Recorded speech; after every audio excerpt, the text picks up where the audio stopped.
하나님 말씀은 느헤미야 5장 1절에서 19절까지입니다.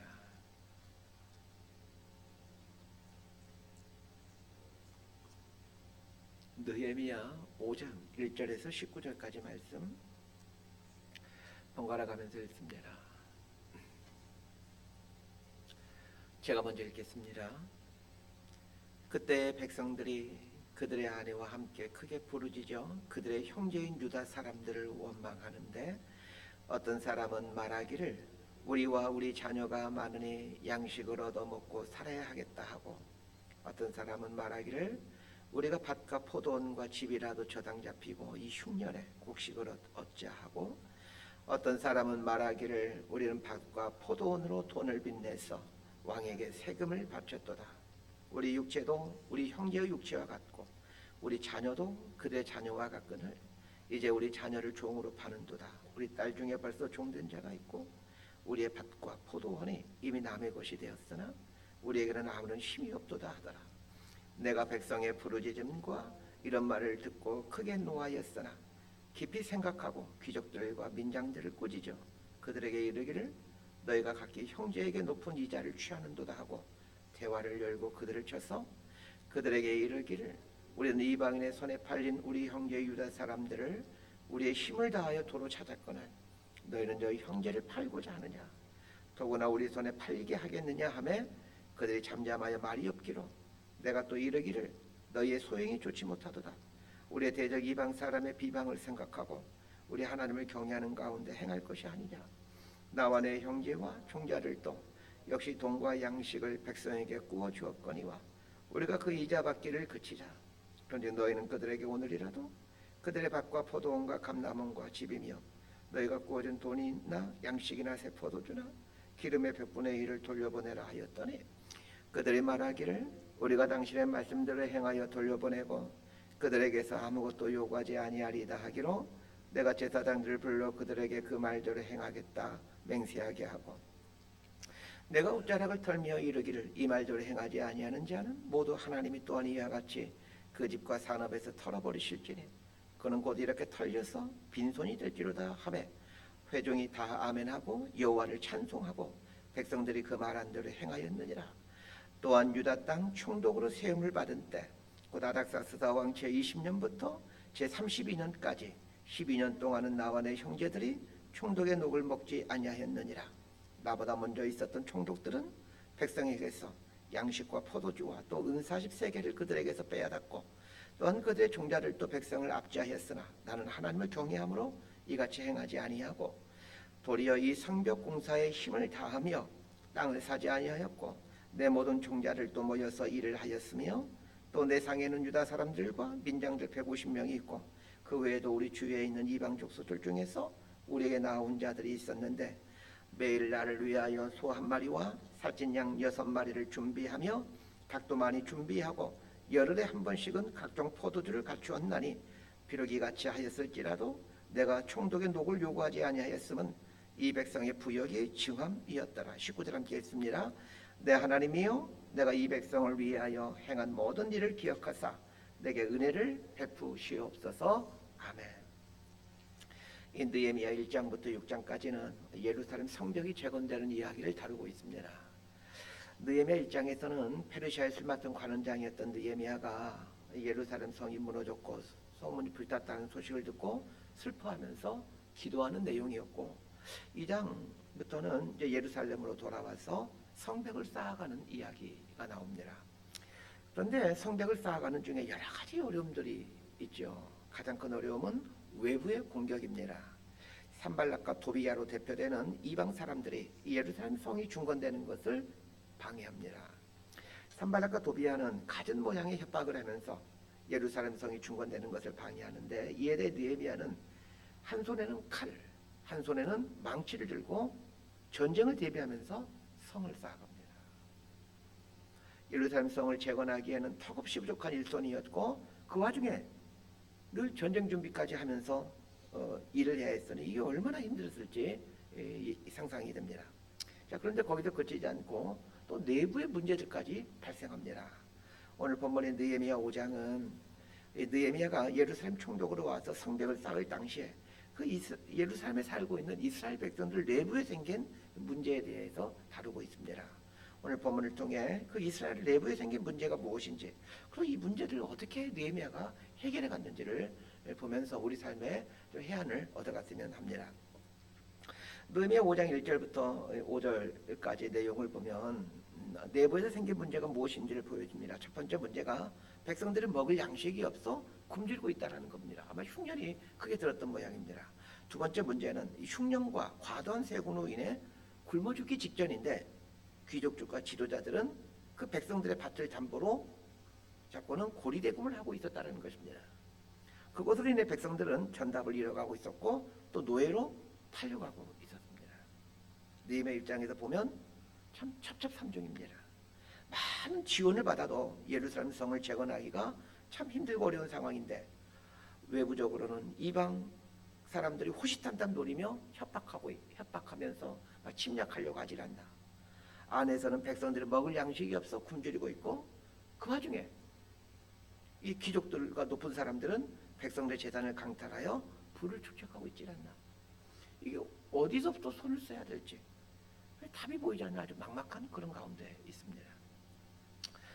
느헤미야 5장 6절부터 9절까지 말씀 함께 보도록 합니다. 시작.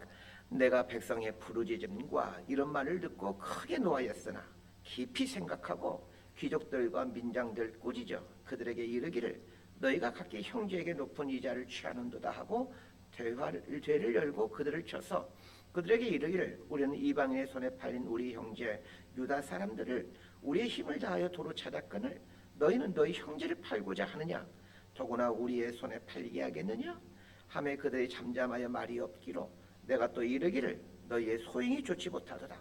우리의 대적 이방 사람의 비방을 생각하고 우리 하나님을 경외하는 가운데 행할 것이 아니냐. 6절을 보면 내가 백성의 부르짖음과 이런 말을 듣고 크게 노하였다 이렇게 말하고 있습니다. 백성들이 흉년으로 인해 굶주리고 있는데 귀족들과 지도자들은 그 틈을 노려서 백성들의 자녀들 담보로 잡고 고리대금을 하여 노예 장사를 하고 있었고 백성들의 전답을 담보로 해서 돈을 빌려주고는 또 돈을 갚지 못하니 그 전답을 빼앗고 있었습니다. 이 소식을 듣고는 느헤미야가 화가 났습니다. 자, 그런데 7절을 보시기 바랍니다. 깊이 생각하고 귀족들과 지도자들이 고리대금을 통해 백성들의 재산을 탈취하고 있다는 소식을 듣고 아주 매우 화가 났다라고 말하면서 그런데 깊이 생각했다 이렇게 말하고 있습니다. 다른 번역본에서는 이 부분을 이렇게 번역해주고 있습니다. 마음을 억누르며 혹은 신중히 생각한 다음에 이렇게 번역되어 있습니다. 느헤미야는 매우 화가 났지만 그 화가 나는 마음을 억눌렸습니다. 그리고는 깊이 생각했습니다.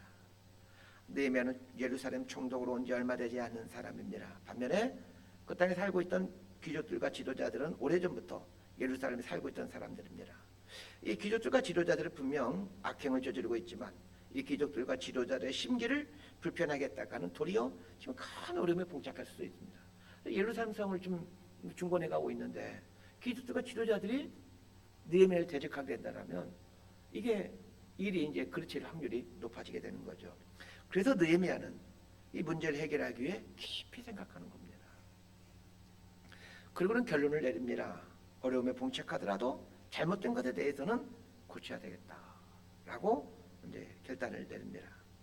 그리고는 귀족들과 지도자들 다 모으고는 호되게 꾸짖습니다. 느헤미야가 귀족들과 지도자들을 꾸짖는 내용을 보시길 바랍니다. 우리의 힘을 다하여 이방인의 손에 파는 형제들을 도로 닦고 있는데 너희들의 손으로 팔려고 하느냐 면서 꾸짖습니다. 그러면서 이런 악행은 이방들로부터 비방을 당할 수밖에 없는 일이고 하나님을 경외하는 사람들이라면서는 안 되는 일이라고 가르칩니다. 오늘 본문에 나오는 귀족들과 지도자들의 악행을 한번 생각해 봅시다. 이스라엘 사회가 종교 공동체이기에 이스라엘 사회에서 귀족과 지도자들은 모두 종교 지도자들이라고 할 수 있습니다. 이스라엘 사회가 종교 공동체입니다. 그러면서 귀족들과 지도자들은 이스라엘 백성들을 착취하여 자신들의 배를 채우는 일에 몰두하고 있었다는 것입니다. 자, 여기서 신앙이 무엇인지를 곰곰이 생각해 보셔야 됩니다. 오늘 본문에 나오는 귀족들과 지도자들은 이 재테크의 측면에서 보면 참으로 탁월한 사람들입니다. 경제가 어려울 때 가난한 사람들의 자녀와 전답을 담보로 고리대금을 하는 것은 이 재산을 늘리는 데 있어서 아주 탁월한 방법입니다. 부자들이 부자 되는 이 쉬운 방법이 그런 방법이죠. 경제가 어려울 때 부자들이 쉽게 돈을 벌 수 있습니다. 그러나 과연 이것이 옳으냐는 것입니다. 성경은 신앙을 말하면서 종교 의식에 대해서는 그렇게 중요하게 이야기하지 않는다는 것을 주목하셔야 됩니다. 사람들은 신앙을 생각할 때 종교 의식을 먼저 생각합니다. 성경은 신앙을 얘기하면서 종교 의식을 그렇게 중요하게 얘기하지 않는다는 겁니다. 예를 들면 이스라엘 백성들은 할례라는 종교 의식을 굉장히 중요하게 여깁니다. 그래서 성경이 강조하는 건 뭡니까? 할례라는 의식이 아니라 마음의 할례를 강조합니다. 그 할례에 담긴 그 본질적인 의미들, 이런 것들을 되찾아가는 것이 신앙인 거죠. 성경은 신앙을 말하면서 주로 언급하고 있는 것이 돈에 대한 부분이고 관계에 대한 부분입니다. 달리 말하면 돈을 어떻게 벌고 돈을 어떻게 쓸 것인가, 또한 이웃과 어떤 관계를 맺고 살 것인가, 이런 것이 신앙에서 주로 다루고 있는 부분이라는 겁니다. 그러면서 오늘 본문 앞에서 물질을 어떻게 벌고 어떻게 쓰고 있는지를 점검해 보셔야 합니다. 손쉽게 돈 벌려 하지 말고 다른 사람의 눈에서 눈물 빼는 일을 하지 말아야 합니다. 느헤미야가 귀족들과 지도자들의 백성들에게서 재산을 강탈하는 것을 꾸짖으면서 이런 제안을 합니다. 10절에서 13절까지 말씀 함께 보도록 합니다. 시작. 나와 내 형제와 종자들도 역시 돈과 양식을 백성에게 꾸어주었거니와 우리가 그 이자 받기를 그치자.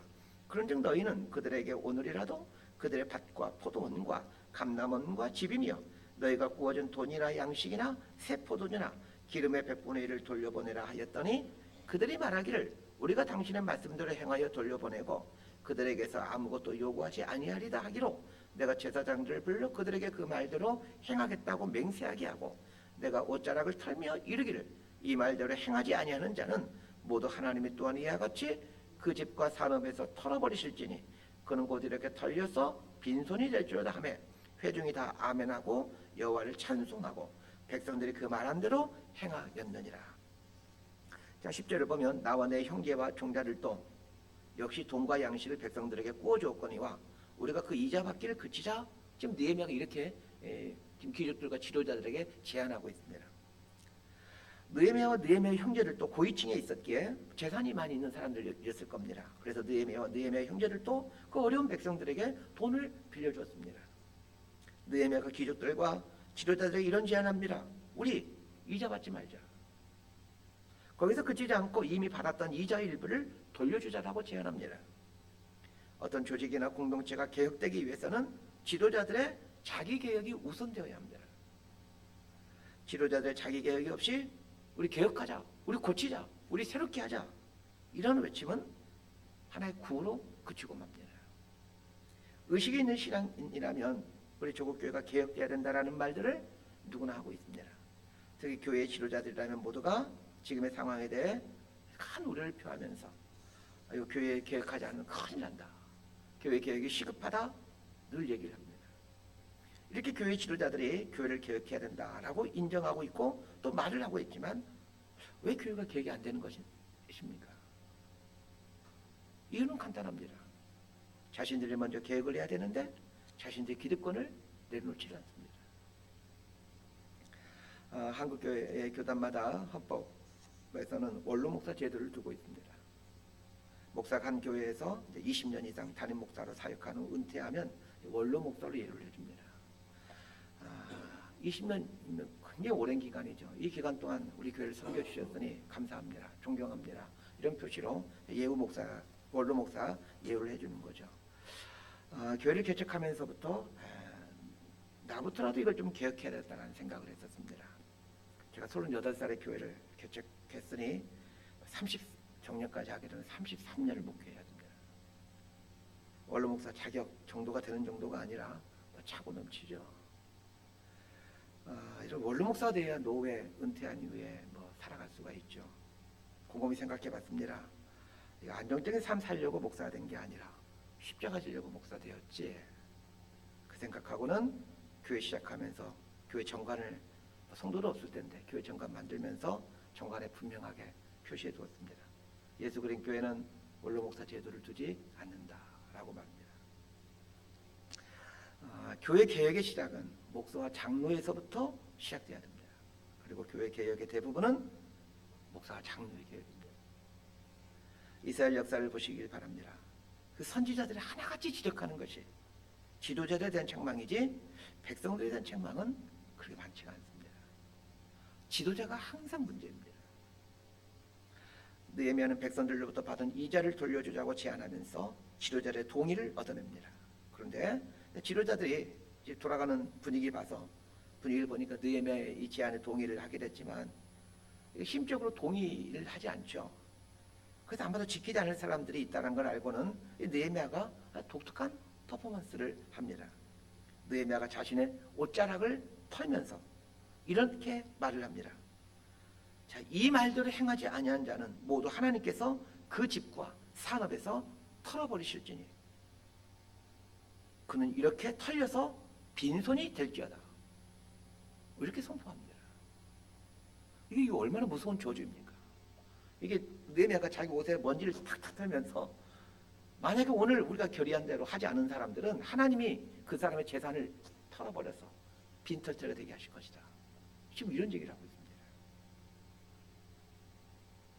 백성들에게 고리대금으로 받은 이자를 돌려주지 않으면 빈털터리가 될 거라고 하나님의 이름으로 선포하고 있습니다. 느헤미야 이 말씀을 하나님의 말씀으로 받아 우리 자신에게 이거를 적용했으면 합니다. 느헤미야의 말과 행동이 참으로 개혁적이지만 많은 기득권자들의 반발을 살 수밖에 없었겠지만 그러나 그것이 옳은 일이었기에 하나님이 보시기에 선한 일이기에 그 목숨을 무릅쓰고 하는 겁니다. 저는 이 시대에도 느헤미야 같은 이 강단 있는 지도자들이 나올 수 있기를 기도합니다. 강한 소리를 내는 지도자가 아니라 자신에 대해서 엄격하게 희생하고 포기하는, 그래서 그 입에서 나오는 말도 힘이 있는 이런 지도자들 나올 수 있게 되기를 소망합니다. 14절에서 19절까지 말씀 함께 보도록 하겠습니다. 시작. 또한 유다 땅 총독으로 시험을 받은 때 곧 아닥사스다 왕 제20년부터 제32년까지 12년 동안은 나와 내 형제들이 총독의 녹을 먹지 아니하였느니라. 나보다 먼저 있었던 총독들은 백성에게서 양식과 포도주와 또 은 40세겔을 그들에게서 빼앗았고 또한 그들의 종자들도 백성을 압제하였으나 나는 하나님을 경외함으로 이같이 행하지 아니하고 도저히 성벽 공사에 힘을 다하며 땅을 사지 아니하였고 내 모든 종자들도 모여서 일을 하였으며 또 내 상에는 유다 사람들과 민장들 150명이 있고 그 외에도 우리 주변에 있는 이방족 소술 중에서 우리에게 나온 자들이 있었는데 매일 나를 위하여 소 1마리와 살찐 양 6마리를 준비하며 닭도 많이 준비하고 열흘에 한 번씩은 각종 포도주를 갖추었나니 비록 이같이 하였을지라도 내가 총독의 녹을 요구하지 아니하였음은 이 백성의 부역이 중함이었더라. 내 하나님이여 내가 이 백성을 위하여 행한 모든 일을 기억하사 내게 은혜를 베푸시옵소서. 14절부터 19절까지 보면 느헤미야가 총독으로 부임해 있는 기간이 12년이었는데 이 기간 동안 총독의 녹을 받지 아니하였다라는 내용이 나옵니다. 이게 말이 쉽지 12년 동안이나 총독이 받아야 될 월급을 받지 아니하는 것은 결코 쉬운 일이 아닙니다. 15절에 보면 이전 총독들이 어떻게 했는지가 나와 있습니다. 이전 총독들은 녹을 받는 것은 당연하게 여길 뿐만 아니라 자신의 권력을 이용해 백성들로부터 은과 양식을 빼앗았다 이렇게 말하고 있습니다. 그러나 느헤미야는 예루살렘 성을 재건해야 되는 목표 아래 12년 동안이나 녹을 받지 않습니다. 이런 모습을 보이니 백성들이 어찌 느헤미야를 따르지 않겠습니까? 느헤미야가 이전 총독들과 달리 백성들의 재산을 약탈하지 아니한 이유를 나는 하나님을 경외함으로 이같이 행하지 아니하였다 이렇게 말하고 있습니다. 그리고 12년 동안이나 총독의 녹을 받지 아니한 이유를 백성들의 부역이 중하였기 때문이다 이렇게 말합니다. 쉽게 말하면 백성들이 저리 어렵게 사는데 내가 어찌 월급 받으며 살 수 있느냐 이런 말입니다. 19절은 느헤미야의 기도인데 이렇게 기도하고 있습니다. 내 하나님이여 내가 이 백성을 위하여 행한 모든 일을 기억하사 내게 은혜를 베푸시옵소서. 이 기도는 자신의 의를 드러내는 그런 내용의 기도가 아닙니다. 하나님이 하시면 됩니다. 하나님 주실 상급을 기대하며 삽니다 이런 뜻입니다. 전 우리에게도 이런 믿음이 있었으면 합니다. 하나님이 하시면 됐지 이 믿음 갖고 살았으면 합니다. 비록 이 땅에서는 내가 한 고생과 섬김에 대해 어떤 보상이 따르지 않더라도 하나님이 하시면 된다. 이 믿음 갖고 살았으면 합니다. 말씀 정리합니다. 느헤미야가 귀족들과 지도자들의 악행을 꾸짖습니다. 그러나 꾸짖는 것에서 그치지 않습니다. 자신이 먼저 기득권을 내려놓죠. 꾸짖는 사람들은 많습니다. 그러나 기득권을 내려놓는 사람은 적습니다. 교회 개혁을 말하는 사람 많으나 자신의 기득권 내려놓는 사람 적습니다. 사람들마다 교회를 개혁해야 된다 말을 하지만 정작 개혁이 되지 않는 이유는 지도자들의 기득권을 내려놓지 않기 때문입니다. 기득권을 내려놓을 수 있는 비결이 있습니다. 하나님이 아시면 되지. 이 믿음 있어야 합니다. 이 믿음 없으면 기득권 내려놓을 수 없습니다. 결국 하나님을 경외하는 것과 기득권을 내려놓는 것은 아주 밀접하게 연결되어 있습니다. 하나님을 경외하면 경외할수록 기득권 내려놓을 수 있게 되고 하나님을 경외하지 않으면 기득권 붙잡고 살 수밖에 없습니다. 저는 이 시대 우리 교회 지도자들이 하나님을 경외하는 법을 배워갈 수 있기를 위해 기도합니다. 하나님이 아시면 되지 이 믿음으로 살아갈 수 있게 되기를 바랍니다. 그는 성도 여러분들도 마찬가지입니다. 이렇게 삶을 살아가는 저와 여러분의 삶이 되기를 진심으로 소망하고 축복합니다. 기도하겠습니다. 하나님 아버지, 개혁을 위해 치는 사람들은 많지만 정작 개혁이 되지 않은 이유는 기득권을 내려놓지 않기 때문임을 알게 됩니다. 가진 자들이, 지도자들이, 중직자들이 기득권 붙잡고 살려고 할 때 그 공동체는 부패해지고 하나님으로부터 멀어진다는 것을 배웁니다. 때문에 지도자가 하나님을 경외함으로 기득권 내려놓을 때 하나님의 일하심이 시작된다라는 것을 알게 됩니다. 하나님이 하시면 됩니다. 이 믿음으로 하나님 경외하는 법 배워가고 그래야 하나님의 일하심을 보며 살아가는 이 시대의 느헤미야로 살아갈 수 있도록 우리 삶을 붙들어 주옵소서. 예수님 이름으로 기도드리옵나이다. 아멘.